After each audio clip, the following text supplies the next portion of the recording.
100 Days of Python, the Code Along Challenge with me. I am starting day 12 here, and if you want to see the entire listing, you can go to bemosley.com/HDP, and let's just jump right into today's coding exercise. So we are going to today be doing something that combines a lot of the things that we've worked on so far. And so those things are using the turtle to draw on screen and using if, elif, and else statements to um, to control the turtle using branching structures in our code. So that's kind of where we're headed. So let's get going. First thing we want to do, of course, is import the turtle. Actually, we're going to do the from turtle import all of the commands. We're going to use a wildcard, and that allows us to just jump right into the coding and not have to instantiate a turtle object and that sort of thing. So the first thing we're going to do is we are going to welcome the user. So we'll do a very simple one this time. We'll say welcome to my menu turtle. And let's just center that in a row of 60. And then below that, we will print enter a command to continue. And so we're going to list the commands really quick. And for that, I think I'm going to use the triple quotes so I can just put them all in one block of code here. So let's just do this. And so we're going to say go forward, and so we'll just keep it really simple. Forward, right, and we'll just do right angles and the same forward, turn right, and obviously once we're done here, you can expand on this however you want. Turn left is LT. Let's just say C is make a circle.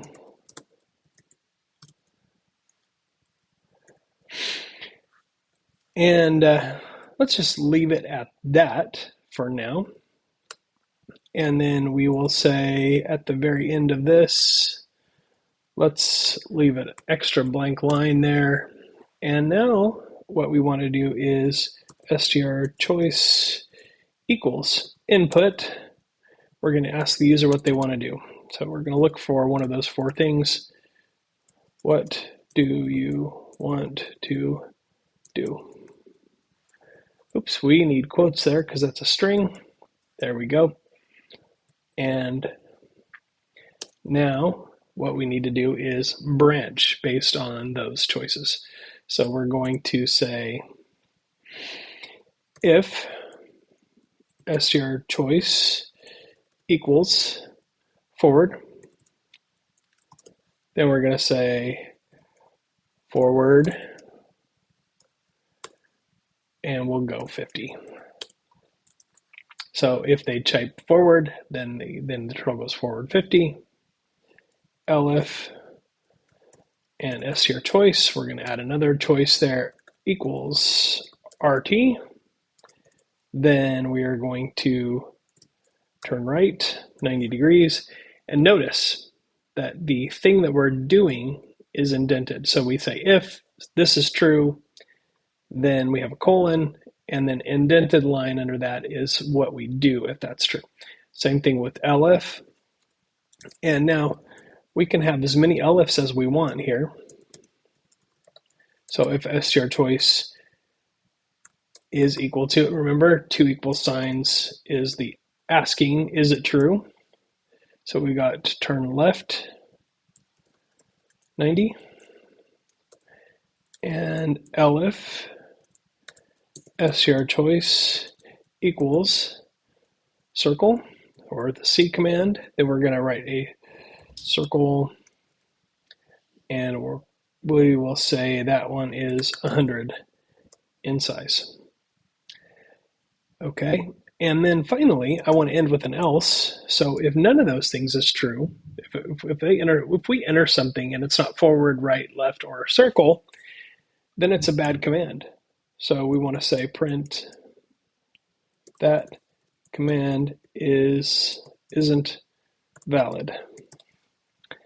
Okay, so there's my program so far. And so it's going to ask me, what do I want to do? And I'm going to enter one of these four things, hopefully. And it's going to do that thing. And then it's going to say that command isn't valid if I enter something else. Let's run this.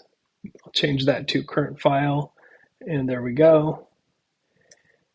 And what do I want to do? No turtle yet. So let's go forward. Oh, you know what we didn't do is we didn't say keep the screen open or wait for it to be done. Done. Let's see if that gets us where we want to go. Forward. And there is our turtle, went forward the appropriate amount, and that worked. But that's kind of a boring program because it only gives you one command and then it just ends, it just waits there. So that's a problem. We don't want that to happen. What we want is to be able to give it more commands, otherwise we can't really draw anything. So let's figure out how can we make this code, this part of the code, repeat over and over and over. Now, I'm not going to get too much into explaining this right now, but I'm going to just show you a trick for making this just be an infinite way of giving command after command to the turtle. So all I'm going to type here is while true. And then I'm going to take all of this code underneath this, and I'm going to indent it. And what that's going to do is it's going to say, every time you get to the bottom of this indented piece, after you do the if branch, then it's just going to go right back up here and ask you for another command. And it's just going to keep doing that over and over and over and over. So I'm going to throw another line break in there. Let's run this and see how it works. So here's my menu, and I'll say forward, and then I'll say left, and I'll say forward, and forward, and right, and forward, and right, and forward, and then circle. What do we get? Oh, there's my picture. So you can see here, now I have a program that is doing all of the commands in order, and it just is going to keep going and going and going until I stop the program, and then we're done. So at that point, then the program ends. So I don't even need this done here because it's never going to leave that loop ever. While true basically says, while true is still true, which is kind of redundant, I know, but true is always going to be true. It's just going to keep doing this loop over and over and over. So it's going to take this code, it's going to run all of these lines all the way through the bottom here, and then it's going to go back and it's going to say, is true still true? The answer is going to be yes, and so we keep going. But that's how we can make a menu-driven turtle.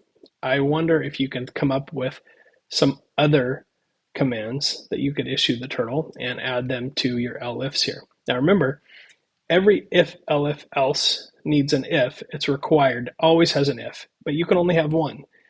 Elif is optional, but you can have as many as you want. Else is optional, but you can only have one else, because this is what's run if all of these other things are not true, then we do the else. So just a few things to remember in terms of branching structures, and we're going to get into some more detail with our while loops in the next couple of lessons.